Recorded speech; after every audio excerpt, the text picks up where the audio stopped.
Jamais retrouvé ma vidéo là. Je ne sais pas si je dois rappeler encore le frère Yannick ou pas. J'ai perdu cette vidéo. J'avais une vidéo sur la renaissance d'Israël où c'était un CD et où il montrait comment ces gens-là venaient.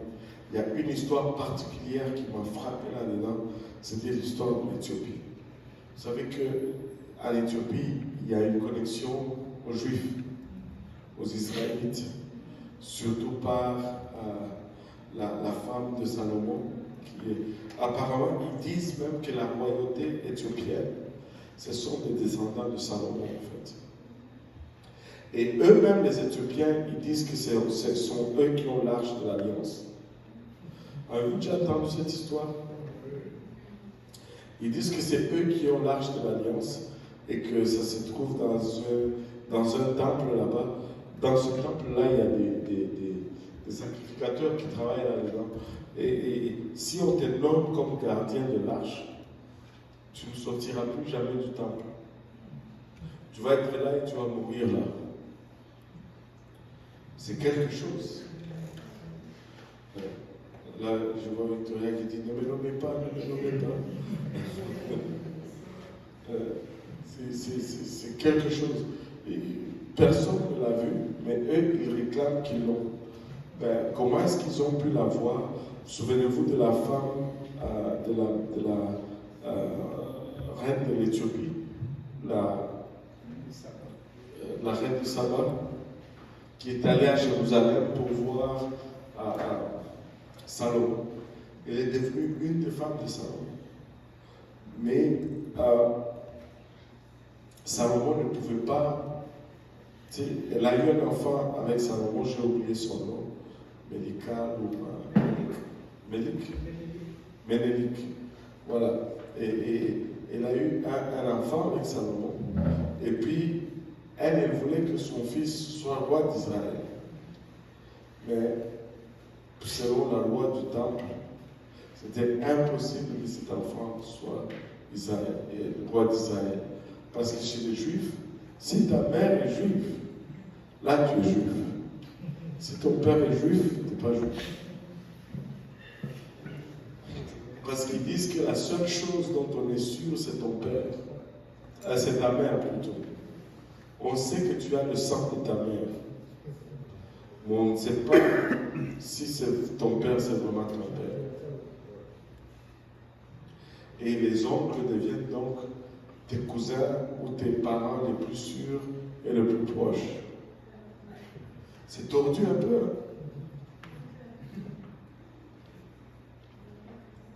Alors, voyant que son fils n'allait pas hériter du trône de son père, elle a décidé de retourner en Éthiopie. Elle a dit, pourquoi vais-je rester ici et mon fils ne serait subalterne, alors que si je retourne chez nous, il a un trône qui m'attend. Ainsi, elle est retournée et Salomon lui aurait fait comme cadeau, selon toujours ces mythes, Salomon lui aurait fait comme cadeau une réplique ou une reproduction, une copie de l'arche de l'Alliance fait selon les grandeurs et les mesures. Et il voulait lui donner ça comme cadeau de départ ou de séparation. Mais selon encore la légende, je ne sais pas si c'est vrai, selon encore la légende, la Ménélique était tellement malin, il a substitué l'arche, il aurait remplacé l'original avec la copie et il se serait sauvé avec la copie.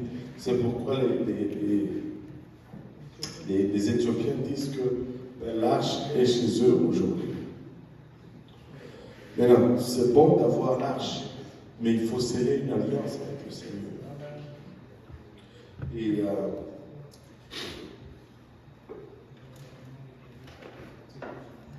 Et c'est comme ça. Maintenant, je parlais de l'Éthiopie, je voulais arriver au fait que dans ce CD, tu vois des avions, des Boeing 747 qui sont envoyés en Éthiopie pour rapatrier les Juifs qui sont là et qu'ils aillent, ça je pense que c'était en 1947, mais c'était la première fois et la seule fois que cela a été fait. On amène un avion, Boeing 747, mais on veut prendre le plus de gens possible. Pour prendre le plus de gens possible, qu'est-ce qu'ils ont fait? Ils ont dévissé, déboulonné toutes les chaises. Et les gens donc étaient dans l'avion, assis sur terre, côte à côte, même dans les bus de fois, on n'est pas serré comme ça. Et ils ont amené tout ce monde en Israël. Ils n'ont pas laissé des gens derrière. C'était tout simplement surprenant, extraordinaire. Ils ont fait un exploit par ce vol-là. Il y a même une dame qui était enceinte qui a accouché sur cet avion en route vers Israël. Et, on va lire Ésaïe 11, 12.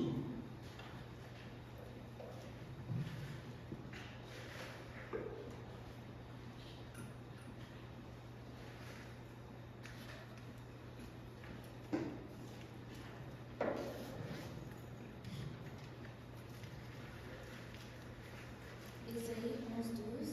Il élèvera une bannière pour les nations, il rassemblera les exilés d'Israël, et il recueillera les dispersés de Juda des quatre extrémités de la terre. Waouh! Il élèvera une bannière pour les nations, il rassemblera les exilés d'Israël. Et une bannière, c'est un drapeau qui est levé en signe de référence ou de guide.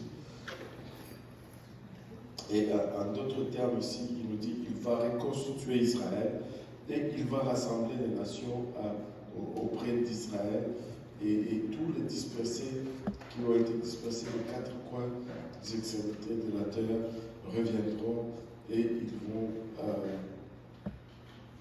ils vont reconstituer la nation israélienne et les païens vont se joindre à eux. Et il va les faire venir de toutes les extrémités de la terre. Jérémie 29, 14